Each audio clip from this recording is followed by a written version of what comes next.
Hi guys, in this video we'll be covering the various pathologies of nose. So before we get into that, I want you to know this main thing. So any disease question they ask in ENT, you need to give a small intro about it. So say just one or two lines about the disease, which part it affects, what is main symptom, and then you tell its etiology. It can either be a bacteria, trauma, or some other due to some other disease, something like that. Then clinical examination, you need to talk about the signs and symptoms separately, then the complications of the disease, the various investigations you're going to conduct to confirm the diagnosis, and finally the treatment, which can be split into medical and surgical treatment. So these are all the headings you need to put for each and every disease. I won't be explaining everything, so I'll just skip this investigation part because that was the whole point of the previous video, which is the examination of nose. So you should be knowing about that, and this introduction is what you need to give based on your understanding of the disease. The etiology, the signs and symptoms, complications and treatment is what I'll be covering. So when we're talking about nose pathology, I've split it into two parts. So the first part will be talking about the different malformations, congenital deformities, septal deformities and all those things, fractures, and the inflammatory conditions of the external nose. So that will be the content of this video. In the next video, we'll talk about the inflammatory conditions of the nasal cavity, the polyps, then the chronic granulomatous conditions of the nose, and the tumors. That will be the next video. So talking about the malformations of the nose, the important ones are choanal atresia, frontobasal dysraphias, and then malformations of the nose. We'll look at each one of them in detail. So the choanal atresia, you know, the choana is actually the opening of the nasal cavity into the pharynx, the hypopharynx. So that is going to get stenosed, or if this is the opening, it's going to become like this. So there's going to be very less air passing through it. It's going to be usually present in neonates. So neonates are only going to do nasal breathing when they're sleeping with their mouths closed or when they're feeding. So if they have choanal atresia, they might go into hypoxia. So this hypoxia causes paradoxical cyanosis. So usually you on exertion cyanosis becomes worse, but actually in this condition on exertion cyanosis becomes relieved, and on rest cyanosis is present. So that is known as paradoxical cyanosis. Very important point. And this choanal atresia is usually uh, done along it's occurs with other uh, anomalies like coloboma, heart disease, atresia of choana, the retarded growth, genital hypoplasia, and ear anomalies or deafness. So the mnemonic for that is charge. Okay. What do they do is immediately after they born, they use suction catheters to open both the choana to ensure there's no choanal atresia in neonates. Moving on to frontobasal dysraphias, there are three different ones: nasal dermoid, nasal fistula, or cephalocele. So, dermoid is basically some pulsaceous material swelling which gets skin and abdominal place is what they say in surgery. So, it is lined by keratinized squamous epithelium. That is all you need. It occurs in the midline. These are all the points which you need to know for nasal dermoid. And for nasal fistula, it can either be a blind fistula, which you usually manifests in the old age due to collection of some fluid and inflammatory changes over there, or it can be an open communication with subarachnoid space, which is more dangerous, and it has to be removed if it's been identified. So another thing is cephalocele. So herniation of intracranial contents through the bony defects of the skull. So that would be your cephalocele. There are two types: sincipital and basal. So sincipital is some kind of defect in the glabella or orbit area, and basal is more important with respect to ENT, where it's near the nasal cavity or nasopharynx. So the investigation of choice for both of them are your CT MRI to confirm diagnosis, and surgical removal is the only treatment option available for them. So the different malformations of the nose, congenital anomalies, that is the development of face is not been happening properly.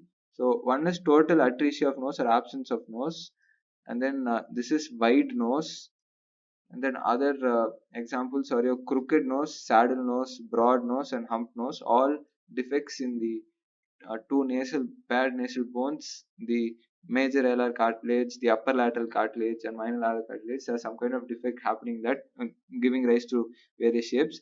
You can go into detail about which bone and which part of the cartilage is affected. Moving on to nasal septal deviation, this is a very important topic. Even clinically, you have case presentation based on this. So the etiology for nasal septal deviation are accidental trauma, internatal trauma, developmental anomaly, mouth breathers, cleft palate or cleft lip, or mass nose. These are all the conditions which can precipitate a nasal septal deviation. The clinical features which are supposed to know are nasal obstruction with or without rhinorrhea or secretion from nose, then headache, your external deformity can be visible, and your hyposmia. So of this, it can either be symptomatic or it can be a sign where you examine it. So I'm not split it into signs and symptoms over here. The complications will be mouth breathing, that is adenoid hypertrophy or high arc palate. So that might be precipitating DNS, and DNS may cause this. Then moving on, rhinosinusitis, and then inflammation of the maxillary sinus. You can see a pus point on nasal endoscopy. Then middle ear infection, pharyngeal infection. So nase is the midpoint for ear and throat, so infection can spread over there. Then asthma, because decreased airway, the airway is blocked, so decreased air is going in, so it might precipitate symptoms of asthma. And then moving on to the types of nasal septal deviation, based on the shape, it can be either anterior dislocation, C-shaped, S-shaped, a nasal spur, or thickening of the nasal septum. Okay, so there's another classification based on this type 1, type 2, type 3, type 4, type 5, type 6 classification.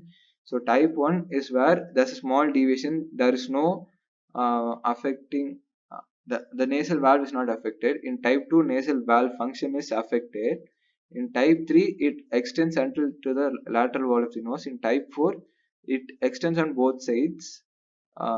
And in type 5, there is a unilateral ridge present, and type 6, there is a unilateral sulcus running through caudal ventral part of septum. Other side, there's a ridge. So these are the different types of deviations, and then you need to mention about this in your answer. Usually, if there is some kind of deviation like this, you see this is a turbinate hypertrophy. So I thought it would make more sense to talk about this when I talk about polyps to as a differential diagnosis. Just know that in case of deviated nasal septum, there are chances of developing um, turbinate hypertrophy. So moving on, the treatment usually surgical, and it's only indicated when there is some kind of significant airway blockage. The two types of surgery which you can do are submucous resection and septoplasty. So resection, you're going to open two flaps on both sides of the nose, and it's more invasive. You're going to remove a lot of mucosa, and usually the DNS is not going to recur. But septoplasty, you remove only the affected part and maybe place a stent or a graft, and it's minimally invasive.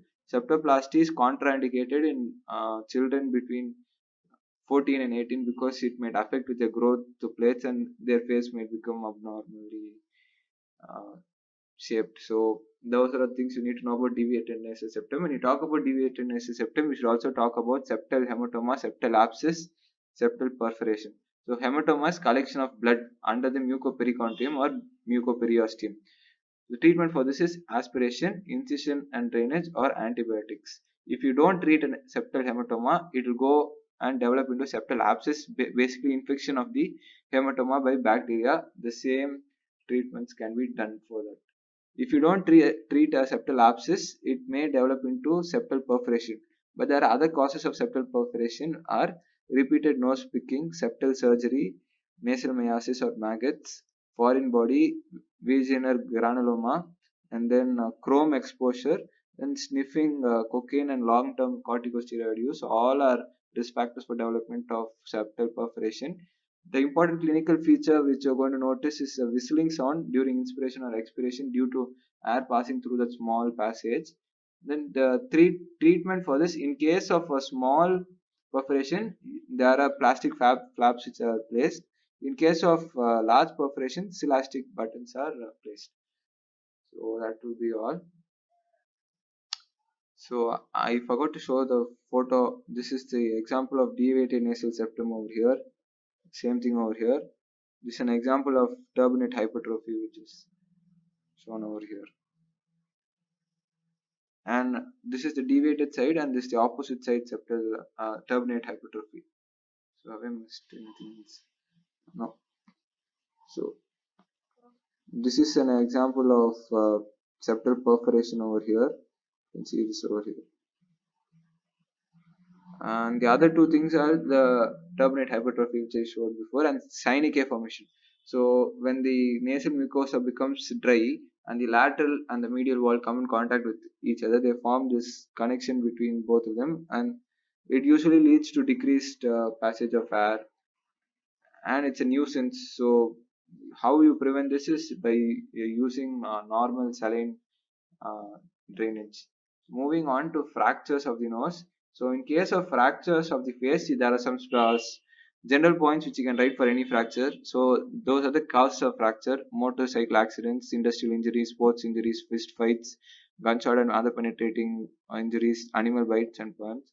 Immediately you need to check for these three. In case of severe trauma: airway, breathing, circulation. These basics of first aid. And then investigation is X-ray, CT to see the extent of damage, bone, how deep it has fractured, and all those things. And I've put up these three pictures over here to see the symptoms of fracture. So basically, I've taken up photos of boxers before and after a boxing match. So you can see orbital edema over here, widening of the nose over here, open mouth over here. So deviated nasal septum is going to force them to breathe through their mouth, and then there's total edema throughout the place. Then widening of the nose, then orbital edema. All those things are, you can notice all those things and appreciate in the pictures over here. I didn't write on the symptoms. I just wanted to show to you as a photo. So before we go into studying the fractures, you need to know the how it's classified. So the skull, the front of the skull is split into the upper third, middle third, and lower third. We'll be focusing on middle third only. The upper third and lower third are mandibular fractures. I'll just show you the photo. You can have a look at them. So the most important one, maxillofacial fractures, are your leaf-fold fractures.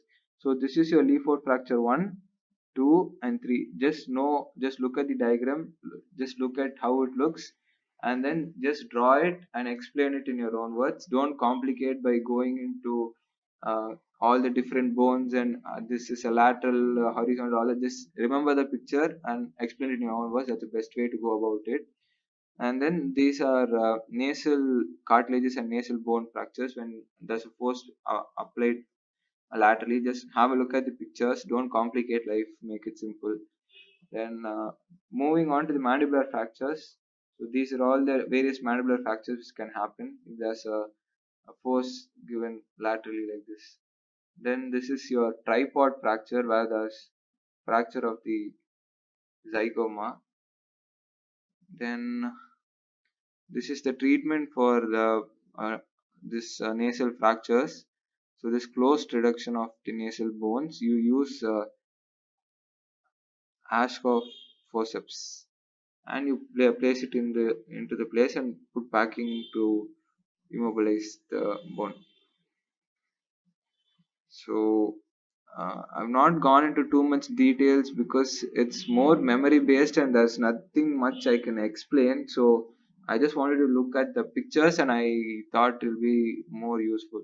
So when you have any kind of fracture, you write about the causes, the immediate treatments, and the investigations, and then you just put this diagram and tell the different types of fractures and the symptoms they show the boxers images, and then you can talk about this CSF rhinorrhea, which is common in case of fractures. So CSF rhinorrhea, you need to know about this beta 2 transferrin, which is a gold standard test, and then the blotting paper test, which forms target rings, and then these are just differences between CSF rhinorrhea and nasal secretions. It can be asked for a short note or 2 marks. Just have a look at it. It's pretty straightforward, nothing much to explain. So there are some CSF tracing fluids which are present, which are fluorescent, radioactive iodine, and metrisamine. So those are all the things which you need to know with respect to fractures of the nose and adjoining parts of the face. Finally, inflammatory conditions of the nose. External nose, you can either have cellulitis or erysipelas. So cellulitis are deeper infection. Erysipelas are superficial infection of the external nose. Furuncle is here this bacterial growth, usually Staphylococcus aureus, is going to cause this furuncle. So this is with furuncle, and this is how it looks after antibiotic therapy. Finally, uh, this is nasal vestibulitis, where the crusting can be seen, and there is bleeding when you remove the crust. And this is a very dangerous area of space, your face, because it has a connection with your subarachnoid space or your cavernous sinus. So any disease over here can spread over there and can cause meningitis, dural abscess, intracranial. A lot of things can happen. So that's all for this video. It's pretty long, but a lot of portion to cover. I couldn't cut it short. So I hope you find this useful and it helps you in your preparation. Thank you.